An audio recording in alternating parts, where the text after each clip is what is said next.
Les leaders religieux ont invité les hommes de presse à ne pas utiliser les appellations islamistes et djihadistes pour désigner les terroristes qui font le contraire de ce qui est recommandé par la religion, à savoir le respect des autres et de leurs biens.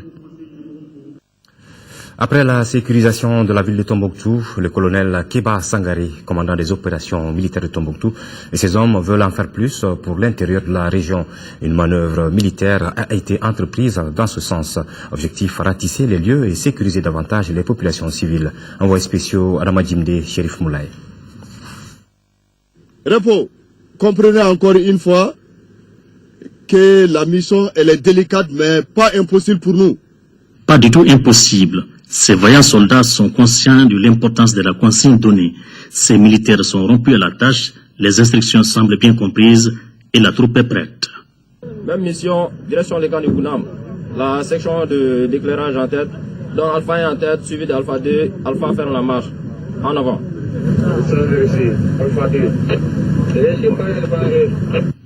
La mission n'est pas du tout au-dessus de la capacité de ces hommes. Intègres et combatifs, ils ont le sens de l'honneur et celui du devoir bien accompli. Véhicules, armes et hommes en position. La troupe est déterminée à traquer l'ennemi où il se trouve. La manœuvre est destinée à ratisser les lieux tenus suspects. Toute la chaîne du commandement est engagée au même degré. Le moral de la troupe est au beau fixe. Le moral est très très bon. Parce que nous avons déjà un foyer qui est ouvert au niveau du camp, qui fait plaisir à la troupe. Nous avons reçu vraiment nos primes à temps. 2 mois de prime, je pense que ça c'est très bon pour le moral de la troupe. On est prêt à donner notre vie pour traquer l'ennemi. Lundi, c'est la foire de Goundam. Le colonel Keba et ses hommes ont procédé à une fouille au marché à la recherche d'éventuels terroristes. Les notables ont tenu à faire des bénédictions pour nos forces armées et de sécurité. Cette manœuvre militaire vise à sécuriser d'abord les citoyens et leurs biens et à renforcer la confiance entre l'armée et sa population. Situation au nord toujours après de récents combats qui ont occasionné l'incendie du marché de Gao. La vie reprend de plus belle dans la cité des Askia. Le marché s'anime, les commerçants s'organisent comme ils peuvent, mais ils dénoncent les pillages des islamistes. Envoyés spéciaux Daouda Sidiki Diarra et Moussa Doumbia. Les récents combats qui ont opposé les terroristes aux forces présentes à Gao ont provoqué un incendie au marché. Il n'y a pas eu de perte en vie humaine, mais l'incendie a causé d'énormes dégâts aux commerçants. Sur le marché là, toute la population de Gao vit au niveau du marché. C'est ici dans le marché que les gens se rencontrent pour se faire des échanges et nourrir les familles. Tout dépend de notre marché. Donc les pertes qu'on a subies aujourd'hui, personne ne peut pas nous récompenser, sauf le bon Dieu. On a perdu beaucoup de choses au marché. Tout ce qu'on a de bien se trouve dans le marché. On a des magasins brûlés dans les marchés qui contenaient des riz concernant les vivres, quoi. Voilà. Bon, les condiments aussi, il y a tout. On a tout perdu dans le marché ici. Surtout, principalement nous les femmes. Le maire a demandé aux victimes de se faire recenser. Ici, des impacts de roquettes du Moujao ont endommagé les circuits électriques de la station Sonef. Ces impacts sont encore visibles sur les murs. Et on a réparé de l'électricité et de courant pour les moteurs qui donnent des courants. Et il y a des pompes qui ont trouvé des balles. Et il y a des portes qui ont cassé pour les bureaux aussi. Et Dieu merci parce que ça n'est pas prendre des faits. Donc vraiment on remercie à Dieu. Vraiment c'est une chance pour les populations de Gao. Aujourd'hui, les activités commerciales ont repris avec l'animation du marché. Des boutiques sont ouvertes, certaines d'entre elles qui étaient proches de l'incendie n'ont pas été touchées. Moi, je ne comprends pas bien, mais vraiment, chez moi ici, là, il n'y a rien. Si ce n'est pas quelque chose qui est volé sur moi, que moi je ne connais pas vraiment, il n'y a rien. Mentir là, ce n'est pas bon vraiment. Dans 2 jours là, tout le monde est en sécurité bien. Bon, vraiment, ça va un peu. La cellule action civilo-militaire de l'opération Serval se propose de réhabiliter le bâtiment du marché dans un bref délai. Dès la semaine prochaine, les expertises vont commencer. Et tant mieux. Ici, à Bamako, une rencontre de haut niveau se tient sur le régime économique suspensif douanier. Par ce régime, entendez donc tout simplement l'importation ou l'exportation des marchandises sans paiement au préalable des taxes et droits. À l'initiative de la Direction nationale et ses partenaires, la rencontre vise à permettre aux industriels de mieux s'approprier les régimes économiques suspensifs. Les travaux se déroulent au Conseil national du patronat du Mali. Bourama Traoré. Les industriels maliens à l'école des régimes économiques suspensifs douaniers, une rencontre de haut niveau qui vise à permettre aux participants de se familiariser avec les tests relatifs à ces régimes. Il s'agit d'un ensemble d'outils qui permettent l'importation ou l'exportation des marchandises sans payer au préalable les droits et taxes.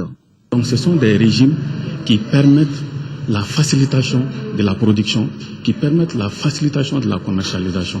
Si on prend par exemple l'entrepôt est le régime suspensif qui permet d'entreposer des marchandises quelque part avant de payer les droits et taxes. C'est dire que les régimes suspensifs économiques douaniers présentent plusieurs avantages, dont l'amélioration de la balance commerciale du pays. Parmi les différents types de ces régimes, on note l'exportation temporaire. Celle-ci permet à un industriel d'exporter un matériel défectueux à l'étranger pour le réparer et le ramener. L'exportation est faite sans payer de droits et taxes. C'est au retour que la réparation qui a été faite à l'extérieur, les droits ne sont payés que sur cette valeur-là. Il y a également l'admission temporaire pour perfectionnement actif. Ça permet que quelqu'un qui est à l'étranger vienne travailler sur une matière ici et puis les réexporter. L'exercice consiste donc à expliquer aux industriels ces différentes catégories de régimes économiques suspensifs, une démarche dont la finalité est de contribuer à la compétitivité des entreprises industrielles. Ces régimes suspensifs figurent dans notre dispositif législatif et réglementaire et constituent des outils pouvant contribuer à améliorer la compétitivité des entreprises en les plaçant dans les meilleures conditions vis-à-vis de leurs concurrents.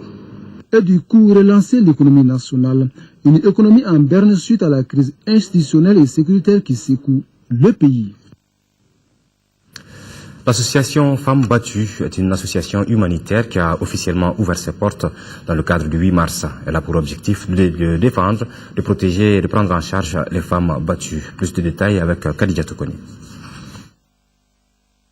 Des femmes victimes de violences, on en trouve dans tous les milieux sociaux. Depuis 2010, l'association Femmes Battues œuvre pour apporter des réponses et une aide concrète à ces femmes. Afin de trouver une solution à ces violences, nous avons décidé de la création d'une association dénommée Femmes Battues, laquelle existe juridiquement depuis le 22 avril 2010.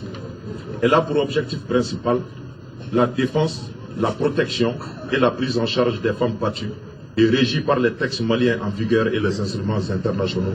Bon nombre de femmes maliennes subissent des violences conjugales au quotidien, entre autres gifles, insultes, humiliations, coups et blessures. En effet, rien qu'en 2005, on dénombrait un cumul de 575 femmes battues à 100, recensées par les commissariats, dont 375 étaient mariées, 160 célibataires et 40 professionnels du sexe. En 2009, on comptait 1002 femmes battues, dont 602 mariées, 270 célibataires et 130 professionnels du sexe. Ce bâtiment dressé pour la cause des femmes comprend une équipe d'écoute et de conciliation, une unité d'accueil et d'hébergement, une unité de soins et un pôle d'avocats.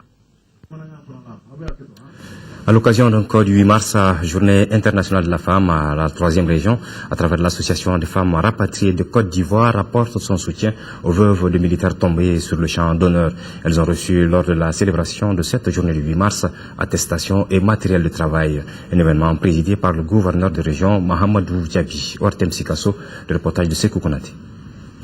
Placé sous le thème de l'élimination des discriminations faites aux femmes pour mettre fin à la violence sexiste, en raison de la situation socio-sécuritaire que traverse notre pays, l'édition 2013 de la Journée internationale de la femme à Sikasso se veut celle de la méditation et de la solidarité.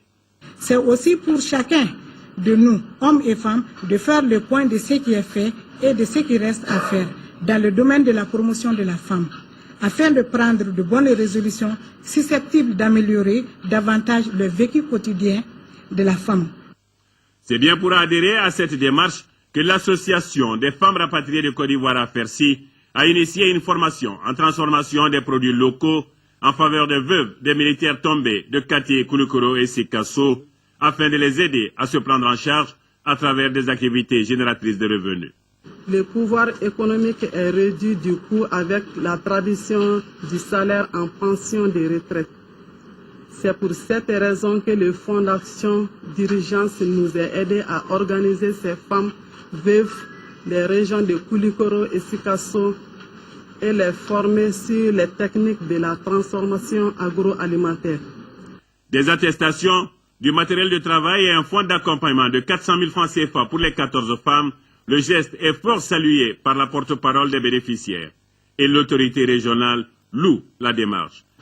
Je voudrais saisir l'occasion solennelle pour féliciter très vivement ici l'ensemble des femmes et des organisations féminines de la région de Sikasso, en synergie avec la direction régionale de la famille, de la promotion de la femme et de l'enfant, debout en permanence et quotidiennement mobilisées dans leur lutte implacable pour l'édification et la préservation de la nation malienne et de son intégrité totale. Illustration de cet engagement de la gente féminine de la 3e région, la remise d'une contribution de 650 000 francs CFA à l'effort de guerre et l'organisation d'une collecte d'ustensiles de cuisine pour les femmes déplacées. La conférence de presse du club Arc-en-Ciel s'est déroulée à la maison de la presse. L'objectif principal de cette conférence a été de présenter le club au public malien. Arc-en-Ciel veut également informer les femmes sur le processus électoral. Plusieurs autres thèmes ont été abordés lors de cette conférence de presse suivie par Rachel Tissoubi. Le club Arc-en-Ciel a invité la presse pour 2 objectifs. Se faire connaître par le public et partager ses points de vue sur la place et le rôle de la femme dans le processus électoral. Le club veut exhorter les formations politiques à respecter la question du genre de telle sorte que les femmes soient bien positionnées dans toutes les structures de l'État. Et tout ce que nous cherchons, l'association soit connue à travers le public. Les femmes ne sont pas bien représentées sur la scène politique parce qu'elles ne sont pas bien informées. Le club propose aussi des solutions concrètes pour que les femmes ne soient plus sous-informées en ce qui concerne le déroulement des élections prochaines. Nous sommes en train de chercher des fonds avec des partenaires pour former ces femmes-là. Dans nos séances de formation, nous avons jugé de faire connaître aux femmes comment aller retirer les cartes d'électeurs. Et il faut que les femmes sachent aussi exploiter les programmes de développement des partis politiques. Occasion également pour les initiateurs de ce point de presse de s'intéresser à d'autres sujets tels que femmes et santé, jeunesse et chômage, ainsi que les microcrédits. Ils espèrent créer, avec l'aide de leurs partenaires, une banque nationale uniquement pour les femmes. Le club veut également renforcer la politique de solidarité, d'amitié, de fraternité et d'entraide au Mali. Voilà, c'est la fin de cette édition. Merci de l'avoir suivi. Prochain rendez-vous avec Amadou Sankari à 20h. Bon appétit si vous êtes à table. Merci, à très bientôt.